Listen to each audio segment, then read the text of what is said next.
உதவுகிறது. ஊதியம்னா என்னது சார்? விபூதி. விதியே சதி செய்தாலும் ஊதி அதை சரி செய்யும் பாபாவுடைய வார்த்தை ஒன்று. நமக்கு எப்பேற்பட்ட பிரச்சனையாக இருந்தாலும் பாபா தான் சொல்கிறார். இப்போ ரொம்ப மனசு கவலையாக இருக்குது, பாரமாக இருக்குது, அப்போ அந்த டைமில் வந்து பாபாவுடைய ஊதியை நெத்தியில் வச்சுக்கிட்டு ஒரு சிட்டிகை வாயில் போடணும். அதாவது விதியே நமக்கு சரி செஞ்சால் கூட ஊதி அதை சரி செய்யணும் பாபா சொன்னதுனால அந்த ஊதி உள்ளே போயிட்டு பாபாவுடைய ஆற்றலை நமக்கு கொடுக்கும். அப்போ அந்த கவலை வெளியில் போகும் தானா. அதான் சொல்கிறார், பிளேக் வியாதியை குணப்படுத்தியிருக்கார்.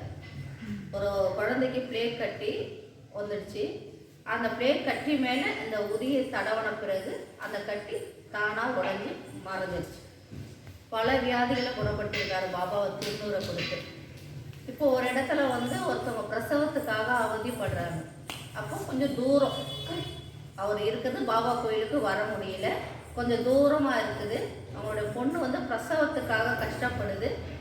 ஆனால் பாபாவுக்கு இங்கே தெரியுது அவங்க பிரசவத்துக்கு கஷ்டப்படுறாங்க அப்படின்ட்டு பாபாவுக்கு இங்கே தெரியும் பொழுது உடனே என்ன செய்கிறாரு, ஒருத்தரை கூப்பிட்டு ஒரு பாட்டும் கொஞ்சம் திருநூறும் கொடுத்து இந்த இடத்துக்கு கொண்டு போய் நீ கொடுப்பியா அப்படின்னு கேட்குறாரு. அப்போ அவர் என்ன சொல்கிறாருன்னா, எனக்கு அந்த இடம் போகிற வரைக்கும் போ, அந்த ஊர்ல இருந்து அவர் ஒரு ஆளை அனுப்பி வைப்பாரு, அங்கேருந்து உன்னை கூப்பிட்டு போவார் வரைக்கும் போயிடுறாரு. போன பிறகு அந்த இடத்துல இறங்குறாரு. இறங்கும் பொழுது ரொம்ப அழகாக ஒரு குதிரை வண்டி, ஒரு நல்ல வாலிப வயசு ஒரு பையன் தலையில் வந்து டர்பன் கட்டிக்கிட்டு நல்ல ட்ரெஸ் போட்டுக்கிட்டு குதிரை வண்டியை வச்சுக்கிட்டு தயாராக நிற்கிறாரு. ஆஹா பரவாயில்ல, நான் பாபா சொன்ன மாதிரி ஒருத்தர் வந்து நிற்கிறாருன்னா அவர் கூட்டிகிட்டு போகிறாரு. அவர் வாங்க நான் கூட்டிகிட்டு போகிறேன். போகிற வழியில் என்ன செய்கிறாரு, கொஞ்சம் களைப்பாக ரொம்ப தூரத்துலேருந்து வந்திருக்கீங்க, களைப்பாக இருப்பீங்க, கொஞ்சம் சாப்பிட்றீங்களா அப்படின்னு கேட்குறாரு. உடனே அவர் என்ன செய்கிறாருன்னா, இவர் என்னவா இருப்பார், முஸ்லீமாக இருப்பார், அதனால நம்ம சாப்பிடக்கூடாது வேண்டாம். அதுக்கு அவர் சொல்லுவார், நான் முஸ்லீம் கிடையாது, ஒரு சத்திரியன், நீங்கள் சாப்பிட்லாம் அப்படின்னு அவருக்கு கொஞ்சம் சாப்பாடு கொடுக்குறாரு. அவர் சாப்பிட்டு ஒரு அந்த வர இடம் வந்துடுச்சு. வந்தவருக்கு தெரியாது இந்த இடம் வந்துருச்சுன்னு சொல்லிட்டு, இங்கேயே இருங்கன்னு சொல்லிட்டு, நான் எனக்கு கொஞ்சம் அவசரம் ஒதுங்கணும் போயிட்டு வந்துடுறேன்னு அவர் இறங்கி வண்டியிலேருந்து போகும் பொழுது உடனே திரும்பி பார்க்குறாரு. போயிட்டு வந்து திரும்பி பார்க்குறாரு, குதிரை வண்டியும் இல்லை, கூட்டிகிட்டு வந்தவரும் இல்லை. இது என்ன அப்படின்னு பார்த்தாக்கா அங்கே விசாரிக்கும் போது நீங்கள் வந்தவருடைய வீடு இதுதான், நீங்கள் வந்தீங்கல்ல அவர் வீடு இதுதான். போயிட்டு கதவை தட்டுறாரு. தட்டின உடனே அவர் வராரு. வந்தானே உதியம் அதாவது திருநூறையும் கொஞ்சம் அந்த பாட்டு பேப்பரையும் கொடுக்குறாரு.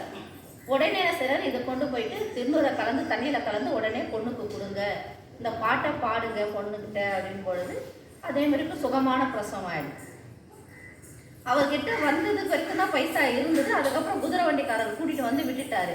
திரும்ப போகிறதுக்கு கையில் பணம் இல்லை. உடனே வந்து அவர் ரொம்ப நன்றிங்க, நல்லபடியாக நீங்கள் என்னை வந்து வழி அனுப்பி வச்சிங்க அப்படின்போது கையில் பணம் கொடுக்குறாரு. போதுமானாலும் கொடுக்குறாரு. அவர் எதிர்பார்த்ததை விட அதிகமாக 100 ரூபா கொடுக்குறாரு எடுத்து கையில். அவர் சொல்கிறாரு, இல்லைங்க இவ்வளோ பரவாயில்ல, சமயத்தில் கொண்டு வந்து திருநூறையும் பாட்டையும் கொடுத்தீங்க, என் மகளுக்கு சுகப்பிரசவம் ஆச்சு. இல்லைங்க நீங்கள் வண்டி அனுப்பிச்சதுனால தான் நான் சீக்கிரம் கொண்டு வந்து உங்களுக்கு கொடுத்தேன். ஐயோ நான் வண்டியெல்லாம் எதுவும் அனுப்பிங்க வர்றதே எனக்கு தெரியாது, ஏன்னா அப்போ ஃபோன் கிடையாது, எதுவுமே கிடையாது. நீங்கள் வர்றதே எனக்கு தெரியாத போது நான் எங்கேருந்து உங்களுக்கு வண்டி அனுப்புவேன் அப்படின்னு சொல்லும் பொழுது அவர் யோசிக்கிறார். நீ போ, உன் பிரயாணம் நல்லபடியாக முடியும், உன் கூட நான் வருவேன் அப்படின்னு பாபா சொன்ன வாக்கு. அந்த திருநூறு ஆபத்தில் உள்ளவங்களுக்கு எடுத்துமே கொடுக்கணும்னு அவர் நினைச்சாரு. கரெக்டாக திருநூறு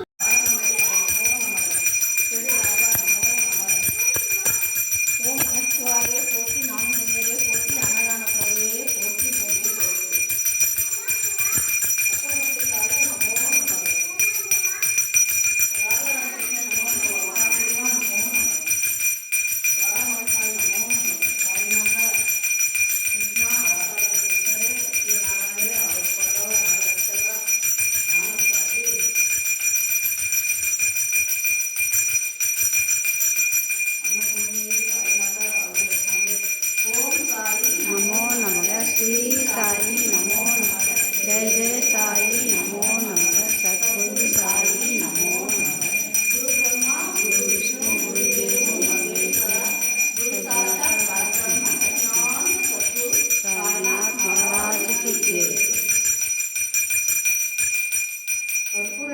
புஷ்பாஞ்சன சமர்ப்பயாமி சாய்.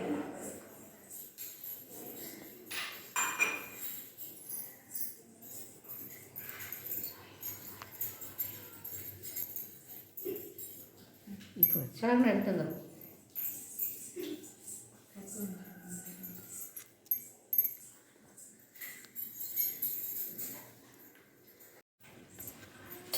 காய் எடுத்துட்டு அதில் எடுத்து கொடுப்பா.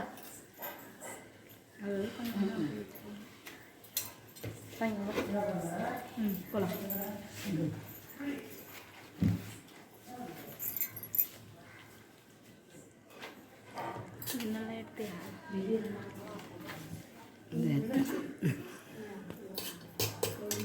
சாமி கும்பிட கூட எடுத்துருங்க. எடுத்துட்டேன்.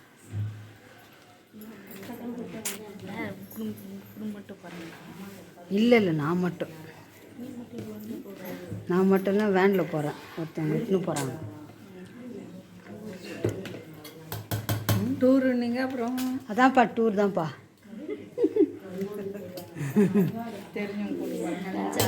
இல்லை நான் இங்கேருந்து போகல, தெரிஞ்சவங்க மூலியம் போகிறேன்ல, அதுக்காக சொல்கிறேன். அது ஒரே ஊர் மட்டும் தானே? ஆமாம், அது எங்கே பக்கத்தில் திருவண்ணாமலை தாண்டி. பார்க்கலாம். திருவண்ணாமலை தாண்டி அங்கேருந்து கொஞ்சம் தூரம். நாங்கள் வந்து ஒரு 30 கிலோமீட்டர். திருவண்ணாமலை தாண்டி முழக்காடு பக்கம். அதான் பர்வதமலை. எங்கள் அண்ணன் மாதம் மாதம் போகிறேன். எப்படி என்ன அந்த சிவன் வர தெரியல. சிவன் கோயில் தானே அது? ஆமாம், நம்ம கையாலே சிவனுக்கு அபிஷேகம் பண்ணலாம். திருநீர். ஆனால் நம்ம நினைக்கணும் மனசார கட்டாயம் கூப்பிடுவார். கிழங்கந்தல்